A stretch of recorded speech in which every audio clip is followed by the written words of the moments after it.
तो हमको लगता है कि शिक्षक जब पसीना ऐसे करके और बिना पंखा का पढ़ा रहे हैं डेडिकेटेड होके, तो उस समय हम जैसे युवाओं का ये फर्ज बनता है कि हम लोग यहाँ पंखा लगवाएं। कहना चाहेंगे कि आप तरह के जो सामाजिक कार्यकर्ता मिलें और जहाँ भी कहीं किसी की कमी है उस विद्यालय में जाके लगाएं। बच्चे किसी सरकारी विद्यालय में पढ़ने आते हैं तो उनके परिवार की उम्मीदें होती हैं कि वही सरकारी विद्यालय से हमारा बच्चा पढ़ के IAS PCS और अधिकारी बनेगा। लेकिन कोई बच्चा A+B का होल स्क्वायर समझ जाएगा, ये कैसे समझ पाते हैं आप लोग एक शिक्षक होने के नाते? आज जब ये लोग पढ़ेंगे तब आगे बढ़ेंगे, और जब आगे बढ़ेंगे तो ये लोग बिहार का नाम रोशन करेंगे। क्या बाबू, बिहार का नाम रोशन करोगे सब? ऐसे बच्चों का हौसला अफजाई करना हम लोग का काम है, इन लोगों के लिए हम लोग काम कर रहे हैं। विद्यालय में, हर सरकारी विद्यालय का मतलब एक झगड़ा है आपस में, ये अंदरूनी बात है। पुराने शिक्षक है नहीं, जो भी वहाँ पे प्रधानाध्यापक होता है, जो लोग नए लोग हैं उनको प्रभार में दिया जाता है, और हर विद्यालय में हेडमास्टर बनने के लिए लड़ाई होती है। इस आज़ादी के बाद से इस देश में दो ही काम करने थे, पहला शिक्षा और दूसरा शासन। देश की सरकार ने, या कहिए कि स्टेट के सरकार ने शिक्षा और शासन पर अब तक पर्याप्त मात्रा में काम नहीं किया है। और इस बात को छोड़ दीजिए, यह समझिए कि आज़ादी के बाद आज तक भारत की सरकार ने अपने नागरिकों को शुद्ध पानी पीने तक का ऐसा अवसर नहीं दिया है। तो शिक्षा और शासन की बात छोड़ दीजिए। लेकिन जब हम जादवपुर के मिडिल स्कूल में आए हैं, आपको बताएं कि जिस स्कूल में LED क्लास पे पढ़ाई होता हो, जिस विद्यालय के तमाम क्लास में सभी शिक्षक कुर्सी पर न बैठते हों, बोर्ड पर खड़े होकर के पढ़ा रहे होते हों, और अगर उस विद्यालय में अगर 2-4 पंखे कम पड़ते हों, उसके बाद अगर कोई गोपालगंज का युवा अपने दल के माध्यम से, अपने साथियों के माध्यम से आकर के किसी विद्यालय में पंखा लगवाए, तो बिहार के शिक्षा के लिए, भारत के शिक्षा के लिए यह एक बड़ी बात होती है। बाकी आपको बता दें कि जादवपुर शुक्ल का यह मध्य विद्यालय है, और इस विद्यालय का यह कोई क्लास है, कौन सा क्लास है बाबू? 7 का यह क्लास है, जिस क्लास में गोपालगंज के कुछ युवाओं द्वारा, बता दें आपको कि हुंकार दल के तमाम युवाओं द्वारा इस विद्यालय के कुछ कमरे में पंखे लगवाए जा रहे हैं। बाकी इस विद्यालय के तमाम शिक्षक से, हुंकार दल के उन तमाम युवाओं से बात करेंगे, आपको बताएंगे कि इस विद्यालय में और हाईटेक करने के लिए और इस विद्यालय में और अच्छा से अच्छा पढ़ाई हो, इसके लिए इस विद्यालय के शिक्षक क्या कर रहे हैं, और फिर वह युवा जो इस विद्यालय में पंखा दे रहे हैं, जिस रूम में अगर LED और डिजिटल पढ़ाई हो रही हो, उस विद्यालय में, उस कमरे में AC के लिए ये लोग आगे क्या कुछ करेंगे। बाकी आपको कैमरे में साफ तौर पर दिखा दे कि इस विद्यालय का यह पंखा लगा है, जिसमें लिखा हुआ है सौजन्य से हुंकार दल गोपालगंज, और इस तरह के कई पंखे इस विद्यालय के कई कमरों में लगवाए गए हैं। और साथ में जो मिस्त्री उन युवाओं द्वारा यहाँ इस विद्यालय में आए हुए हैं, वह बाकी अन्य पंखों को भी देख रहे हैं कि कौन सा पंखा धीमे धीमे चल रहा है, और अगर उस पंखे में अगर कंडेंसर नहीं है तो उसको भी बदलवाने का, और इस विद्यालय को और हाईटेक करने के तमाम सुफल असेसमेंट को लिखा जा रहा है। और उन हुंकार दल के तमाम युवाओं द्वारा यह वादा किया गया है कि आने वाले कुछ दिनों में बाकी जो चीज़ें इस विद्यालय के लिए नहीं है, उन तमाम बुनियादी सुविधाओं को अपने दल के माध्यम से ये लोग पूरा कराएंगे। ये मिस्त्री हैं, बाकी ये हुंकार दल के लोग हैं। बाकी पहले मिस्त्री से हम बात करेंगे। आप कई घरों में काम किए होंगे, कई लोगों का पंखा बनाए होंगे, ठीक किए होंगे। किसी विद्यालय में जा करके पंखा लगाना, उन बच्चों के लिए जिस छत के नीचे, जिस पंखे के नीचे गरीब के बच्चे पढ़ेंगे, कैसा लग रहा है? बहुत अच्छा लग रहा है। पंखा लगाने के बाद से बहुत सारा पंखा लगाए हैं, हर जगह लगाए हैं, और हाउस भी वायरिंग करते हैं सब जगह, और गांव में भी स्कूल है, वहाँ पे जाते हैं सरकारी स्कूल।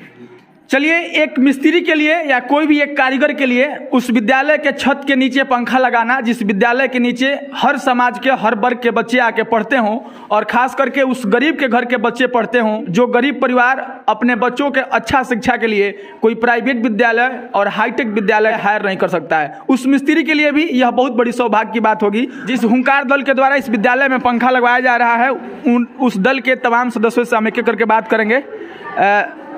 इस विद्यालय में पंखा लगाना ठीक लगता है आपको? सर्वप्रथम हमारे मीडिया भाई, आप लोगों का बहुत बहुत धन्यवाद, जो आप लोगों ने अपना कीमती समय निकाल कर इस विद्यालय में आए और यहाँ की जो कमियाँ हैं उसको आप लोगों ने दिखाने का काम किया। देखिए, इस विद्यालय में पंखा नहीं था, जिससे बच्चों को बहुत तकलीफ़ होती थी। हम लोग हुंकार दल की टीम, विपुल चौबे, हम और हमारे 4-5 साथी, जो कि हम लोग बैठे थे, तो हम लोगों ने सोचा कि क्यों ना छात्रों को जो तकलीफ़ होती है उस तकलीफ़ पे हम लोग विचार किया जाए। तो उस विचार को लेकर हम लोग जादवपुर मिडिल स्कूल में आए, तो देखे कि यहाँ पंखा ख़राब है, गर्मी लग रही है, गर्मी में शिक्षक पढ़ा रहे हैं। तो इस चीज़ को हम लोगों ने सोचा और फिर हम लोगों ने पंखा लाकर आज लगाने का कार्य किया है, जिससे लड़कों में बहुत ही खुशी का माहौल है कि अब लड़के पंखे के बीच रहकर अपना पढ़ाई पूर्ण करेंगे। इस विद्यालय का छुट्टी हो गया है और तमाम बच्चे अभी जाएंगे। आपको बता दें कि सुबह से इस विद्यालय में पंखे लगवाने का काम चल रहा था। ये हमारे साथ विपुल चौबे हैं, हुंकार दल के संस्थापक हैं। आपको कैसे लगा कि किसी विद्यालय में पंखा लगाना चाहिए और किसी विद्यालय में पंखा लगाना कहाँ तक उचित है? जब किसी गरीब घर का लड़का मतलब एक क्षेत्र का जो घनी आबादी क्षेत्र है, उस घनी आबादी क्षेत्र के जब ज़्यादातर संख्या में बच्चे किसी सरकारी विद्यालय में पढ़ने आते हैं तो उनके परिवार की उम्मीदें होती हैं कि वही सरकारी विद्यालय से हमारा बच्चा पढ़ के IAS PCS और अधिकारी बनेगा। तो हमको लगता है कि शिक्षक जब पसीना ऐसे करके और बिना पंखा का पढ़ा रहे हैं डेडिकेटेड होके, तो उस समय हम जैसे युवाओं का ये फर्ज बनता है कि हम लोग यहाँ पंखा लगवाएं ताकि शिक्षक को और आसानी हो जाए पढ़ाने में और इन जैसे बच्चों का भविष्य और सुनहरा हो जाए, ताकि पंखा के जब हवा लगेगा तो पढ़ने में भी मन लगेगा और जब ये लोग पढ़ेंगे तब आगे बढ़ेंगे और जब आगे बढ़ेंगे तो ये लोग बिहार का नाम रोशन करेंगे। क्या बाबू, बिहार का नाम रोशन करोगे सब? ऐसे बच्चों का हौसला अफजाई करना हम लोग का काम है, इन लोगों के लिए हम लोग काम कर रहे हैं। बिहार सरकार के शिक्षा के बजट में पंखा नहीं है क्या? अब बिल्कुल होगा, लेकिन बिहार सरकार की बात करें या फिर मंत्री विधायक सांसदों की बात करें तो हमको लगता है कि देश को आज़ाद हुए 75 साल हुआ है, देश आज़ादी का अमृत महोत्सव मना रहा है, लेकिन आज भी आप किसी सरकारी विद्यालय में जाइए तो वहाँ पे अगर पंखा ना हो तो हमको लगता है कि हम लोग जिम्मेदार नागरिक हैं। तो हमको विधायक सांसद और मंत्री से क्वेश्चन पूछने से बेहतर है कि हम आके यहाँ एगो पंखा लगवा दे ताकि ये बच्चे पढ़ ले। चुनाव के समय में विधायक सांसद मंत्री आएंगे और यहाँ पे सुख सुविधा देखेंगे जो होगा, क्योंकि उनको वोट की ज़रूरत है। हमको वोट की ज़रूरत नहीं है, हमको इन बच्चों का भविष्य सुनहरा देखने की ज़रूरत है, ये बच्चों का भविष्य सुरक्षित करने की ज़रूरत है। इसलिए हम लोग यहाँ पे आकर के हर संभव मदद कर रहे हैं। अंतिम बात, यादवपुर शुक्ल मध्य विद्यालय की तरह और ऐसे कई विद्यालय होंगे जिसमें पंखा नहीं होगा, बहुत विद्यालय है। क्या करेंगे उसके लिए आप? हर विद्यालय में हम लोगों का कैंपेन चल रहा है और ये भी जान लीजिए कि पंखा के साथ साथ हम लोग सरकारी विद्यालय में, इसी विद्यालय में बहुत ऐसे बच्चियां हैं, बहुत ऐसे बच्चे हैं जो झोला में आज भी किताब कॉपी लेकर के आ रहे हैं। तो हम लोग का आगामी मुहिम यही होने वाला है कि हम लोग गोपालगंज सहित पूरे बिहार के जो युवा हैं उनसे हम आग्रह करेंगे कि आप हमको 1-2 बैग का डोनेशन दीजिए ताकि हम लोग बल्क में बैग का व्यवस्था करके उन तमाम सरकारी विद्यालय में पहुँचे। और जिस सरकारी विद्यालय में आज भी बच्चे और बच्चियां झोला में अपना कॉपी किताब लेकर के आ रहे हैं, और गोपालगंज में बहुत सरकारी विद्यालय है, जी सब सरकारी विद्यालय में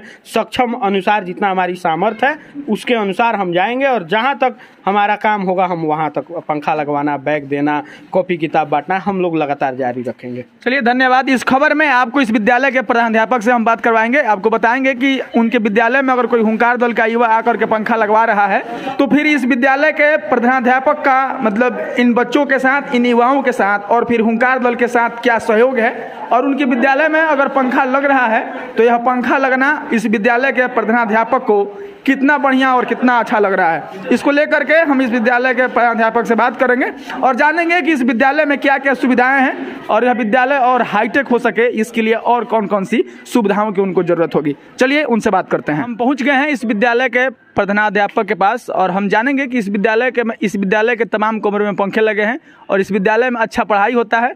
तमाम शिक्षक कुर्सी पे नहीं बैठते हैं, बोर्ड पे खड़े होकर के पढ़ाते हैं। ये तमाम चीज़ें आपको हम बताएं और दिखाएं, बाकी बातचीत करेंगे और आपको बताएंगे कि अध्यापक महोदय का इसको लेकर के क्या सहयोग है और क्या कहते हैं। क्या कहेंगे सर? हम तो यही कहना चाहेंगे कि आप तरह के जो सामाजिक कार्यकर्ता मिलें और जहाँ भी कहीं किसी चीज़ की कमी है उस विद्यालय में जाके लगावें। अच्छा, आपके मतलब विद्यालय जो है +2 हो गया है जी। +2 तक के विद्यालय में अगर बात की जाए बच्चों के पढ़ने के लिए तो बुनियादी सुविधाओं पर मतलब बेसिक चीज़ें क्या क्या आपको चाहिए होता है? अभी है कि बेंच बच्चों के लिए नहीं है, बेंच का भरपूर जो अभाव है उस बेंच को उपलब्ध कराया जाए, कमरा को उपलब्ध कराया जाए, कमरा का अभाव है 1 से 12 तक के वर्ष संचालन में।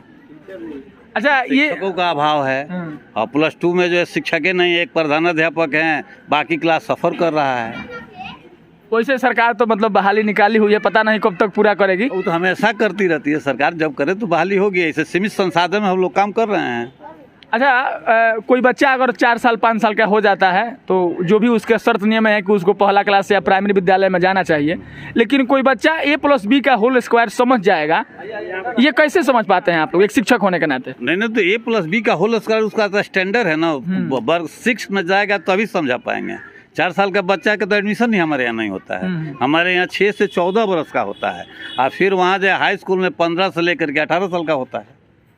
अच्छा, अब अंततः आपके विद्यालय में कितने मतलब मध्य विद्यालय के शिक्षक हैं, कितने हाई स्कूल के शिक्षक हैं और कितने उच्चतर माध्यमिक के शिक्षक हैं, मतलब कुल कितने स्टाफ हैं? अभी बता रहे हैं कि मध्य विद्यालय में कुल 19 स्टाफ है, जिसमें एक प्रधानाध्यापक हैं, एक स्नातक प्रशिक्षित हैं और 17 जो है बेसिक ग्रेड के शिक्षक हैं, और जो +2 में सिर्फ प्रधानाध्यापक हैं, सहायक कोई शिक्षक नहीं है। कोई नहीं। अच्छा, अब जो मतलब पहले के शिक्षक होंगे जो लोग ट्रेनिंग करके आए होंगे तो लगभग सबको रिटायर होंगे। हाँ, पहले कोई है? नहीं, पुराने वाले में हम 2 हैं। किस बैच के होंगे आप? हम तो 87 बैच के हैं। 87 बैच के, बाकी सब लोग 2011 के बाद वाले होंगे। हाँ नहीं, 87 बैच के, 94 बैच के हमारे जो मनोज बाबू हैं, और जो है अभी जो हमारे सर आए हैं 21 बैच में, आपका 23 बैच के प्रधानाध्यापक हैं। बाकी सभी लोग जो जितने बेसिक है सब 2006 के हैं, बेसिक ग्रेड के जितने शिक्षक हैं। अच्छा सर, एक अंतिम सवाल, हर विद्यालय में, हर सरकारी विद्यालय का मतलब एक झगड़ा है आपस में, ये अंदरूनी बात है, पुराने शिक्षक हैं नहीं, जो भी वहाँ पे प्रधानाध्यापक होता है, जो लोग नए लोग हैं उनको प्रभार में दिया जाता है, और हर विद्यालय में हेडमास्टर बनने के लिए लड़ाई होती है, इसमें सच्चाई है क्या? ना, इस तरह की कोई बात नहीं। हमारे विद्यालय में नहीं है, और कहीं ऐसा होता है? नहीं तो अन्य जगह के हम तो नहीं बता पाएंगे। हमारे यहाँ के हमारे जितने सहायक हैं सभी सक्रिय हैं, सबका सहयोग भरपूर मिलता है, और सब समय से आते हैं, समय से जाते हैं। इस विद्यालय की खासियत है। सर, आपका नाम? चंद्रभूषण मिश्रा। इस विद्यालय में हुंकार दल के तमाम युवाओं द्वारा पंखा लगवाया गया, उन लोगों से बात किया गया, इस विद्यालय के प्रधानाध्यापक से बात किया गया। इस खबर को, इस वीडियो को देख करके आप क्या सोचते हैं, आपकी प्रतिक्रिया अपेक्षित रहेगी। बाकी मिलेंगे फिर किसी नए वीडियो में, तब तक के लिए धन्यवाद।